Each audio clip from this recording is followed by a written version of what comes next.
I'm Ashton Addison from EventChain for InvestmentPitch Media and the Crypto Coin Show. And today on Blockchain Interviews, we have David Kay, the Executive Director and Chief Investment Officer of Liti Capital. David, welcome to the show, and thank you so much for taking the time to be here today. Thanks for having me. You're very welcome.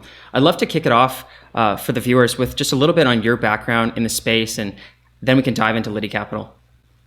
Yeah, absolutely. So I actually started my career as a lawyer, which thank God I left a long time ago. I was then an investment banker. And then for the last 10 years, I was one of the founders and the portfolio manager for what was a large private equity firm based out of New York. When I left, we had over $1 billion of capital.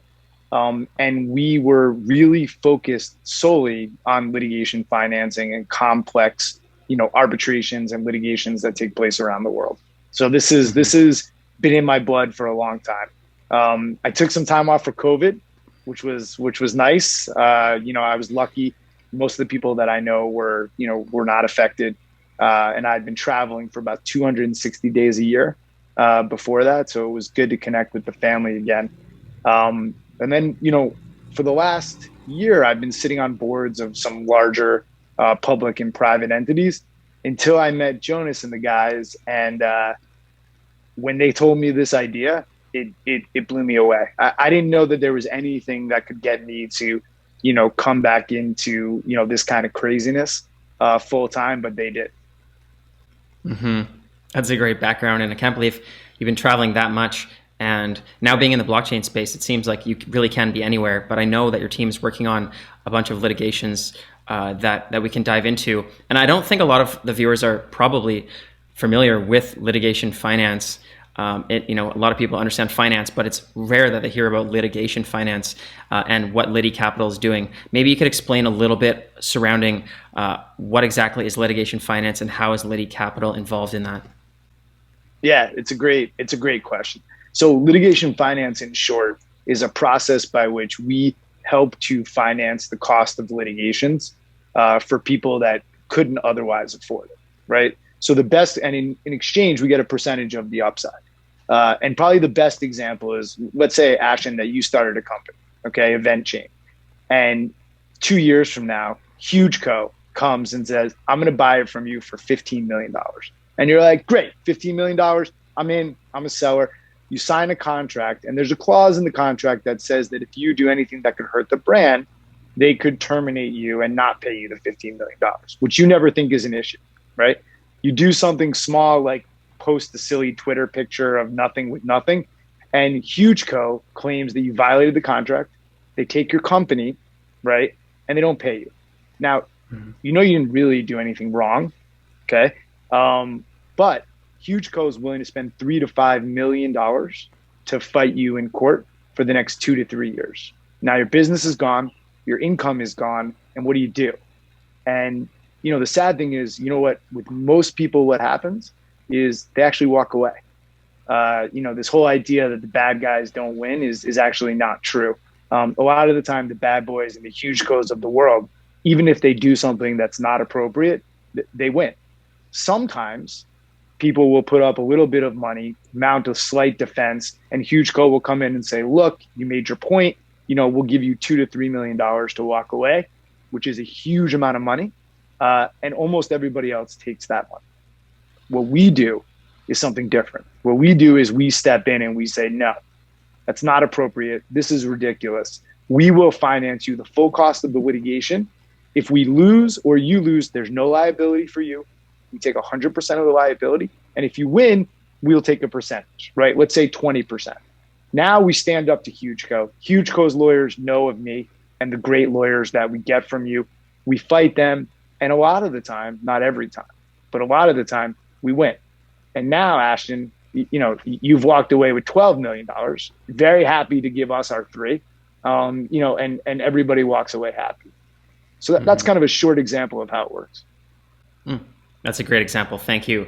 And hopefully that never happens with EventChain specifically in that example. But I understand what you mean there. $15 million? No, nothing? If we win, definitely. If you win. I know big companies, when they try to take advantage of smaller companies and just draw out litigations and have expensive lawyers, then that's obviously the time when you would need a litigation finance company like Liti Capital. And now with Liti Capital, you're also incorporating blockchain technology and cryptocurrencies into it to help democratize access and a bunch of other advantages. Maybe you can talk about the specifics of Liti Capital and how it's differentiated from a traditional litigation finance company. Yeah, it's a great question. I mean, I was telling you I got dragged back into this, and I kid about that, but really what it was is, one of the things that really upset me about the private equity space in the U.S. generally is that my parents couldn't invest in my private equity fund because they don't have $1 million of liquidity. My siblings couldn't invest in my private equity fund because as of now, right, outside of DeFi, you can't invest unless you're an accredited investor, which means you have to have about $1 million in liquid assets. To me, that was ridiculous. And it was always a problem, right? I know that I'm not out there saving babies, but I genuinely believe, and it has genuinely always made me feel proud to go out and defend the little guy. And historically, I've defended the little guy to make 30 to 50% cash on cash returns every year for the 1%. And the idea of being able to provide private equity for everyone, which is my passion here, is something that is so game changing, and it is so the right path. Whether it's us at Liti Capital or somebody else, this is the right path. These types of returns, this type of industry, I mean, Google, hedge funds, or private equity, the returns are out of control. And some of the absolute stupidest people I know have more than $1 million of liquidity, and some of the smartest people I know don't. And the idea that is the dividing line between people that can get these returns never sat right with me. And that's what Liti Capital is about. Liti Capital is about providing these types of returns to everybody all around the world, whether you have $50, $5, or $5 million. Definitely, and I completely agree. And it seems, and I hope that the rules are continuing to change, because it does seem so unfair that the 1% can get access to these opportunities. And sometimes there's people that are more than capable and more than qualified to receive opportunities like this, but they just don't have access to it. So I'm really glad that you're presenting it in this way. Could you talk more about how retail investors and the 99% actually can get access and participate with Liti Capital? Yeah, absolutely. So the way that we've set up Liti Capital is there are two tokens. There's an equity token, which is the equivalent of a share in the company. And we're a real company, right? It's an experienced management team. Crypto is flooded with people that have ideas. It's flooded with scammers, which we should talk about. Our entire team is an experienced management team who's done this before. We're set up in Switzerland. We're one of only a handful of companies that has actually gotten a letter and an approval from the Swiss government, from the Swiss regulatory authority, confirming that what we're doing is acceptable. And you can own a share in us, a part of us. You can be a part of this movement by owning a token. That equity token is then further broken down into what's called a wrapped Liti. Okay. And the wrapped Liti is what trades on the different exchanges that we're set up on. And that wrapped Liti is what the 99% can go out and buy and sell. 2 minutes, 1 minute, hold for 3 years, stay with us. Whatever you want to do, that wrapped Liti is that liquid mechanism for people to be able to participate. It's a great explanation. Thank you. And that is great to hear that you're also registered and approved in Switzerland. I think that also brings a lot of credentials to the platform. So that's nice to hear. And now, in terms of actually generating the revenues, you mentioned taking over litigation cases. I was reading that Liti Capital itself already has 3 high-profile cases, and you're working on expanding out. Can you talk about those cases and why you chose those, or what are the qualifications in getting a case that you think has a high probability of winning and generating revenue for the company?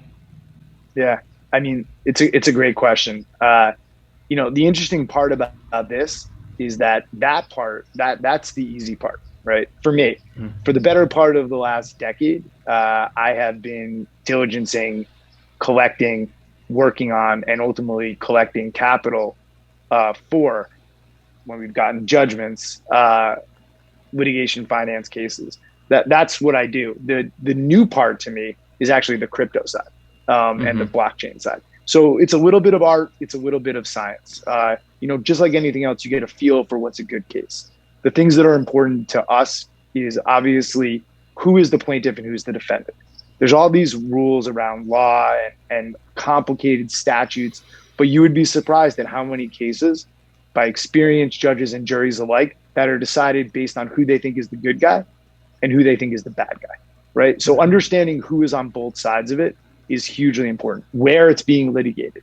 It is certainly much more attractive to be litigating a case in Western Europe or the United States than Sub-Saharan Africa, although we've taken on cases successfully in all of those places.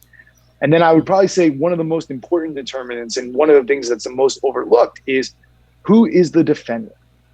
And that's important because at the end of the day, a judgment is just the single most expensive piece of paper you've ever bought. The game and what our job is to actually get people paid. And the odds of you getting paid does rely materially on the credit quality of the defendant. So understanding the defendant, understanding their ability to pay, and ultimately selecting those cases where there's a good plaintiff with a good story in a jurisdiction that makes sense and against a defendant that can ultimately pay, that's basically the secret sauce. Now I told you. So now everyone knows. That's great. And thank you for that explanation, David. And that does make sense. And sometimes it's just the good guys versus the bad guys, and there are judgment calls that are made there. So it's great to hear that insight from the experience that you have prior to introducing the blockchain part of it as well. And with Liti Capital and the blockchain part, I saw that your team recently closed a $12 million private round as well, and I know you're continuing to raise, and there's a lot of excitement around Liti Capital. So congratulations on that, first of all. And thanks. I'm curious, what are the next steps with that? What is that capital going to be allocated towards? Yeah, first of all, thank you. We're extremely excited. We launched about 3 days ago. We had a very successful launch on a significant amount of volume, and the support that we've gotten from the community is humbling. And we are excited because this is really just the beginning for Liti Capital. I think in terms of the capital that we've raised, we've done what we're supposed to do, right? My job as the CIO of Liti Capital is ultimately to build a portfolio of assets that will generate the types of returns that the industry has done in the last 10 years and that I specifically have accomplished. 30, 50% cash on cash returns once we get started is the target. And the way to do that is ultimately to take the cash that we raise and buy assets, buy litigations, and manage them. So you're right. We've done that with 3 litigations. We've actually spent 10 of the $12 million on those 3 litigations. And this is a really important point that I want to make sure that your viewers understand. We are not a cryptocurrency. We are an asset-based company. If Bitcoin goes to 100,000, the value of the assets that are in our portfolio haven't changed. If Bitcoin goes to 5,000, the value of the assets in our portfolio hasn't changed. The outcome is still going to be the outcome, and the cash, dividends, and proceeds that go to our token holders are going to be the same irrespective of what's happening in currencies. So, that is an important piece. In terms of the additional capital that we're raising, we have a long and large portfolio of cases that meet the criteria that I like to invest in. And we are actively diligencing. We have a couple of term sheets out now, and we're hoping and expecting to announce adding some additional cases to the portfolio in the near future. That's a great explanation, and thank you for that. And we did talk already a little bit about the WLITI token and how the 99% can get access to that. I just want to touch back on that one more time. And I think the viewers understand that, if you're winning, the company's growing, that's going to relate to the token as well, and the asset-backed equity token. Is there any other functionality or things that the viewer should know about the WLITI token, and if there's any interaction with the platform or how exactly that functions and has their involvement in the project? I'm so glad you asked that question. For me, I talked earlier about the passion that I have for bringing private equity to everyone, and you know that is a passion.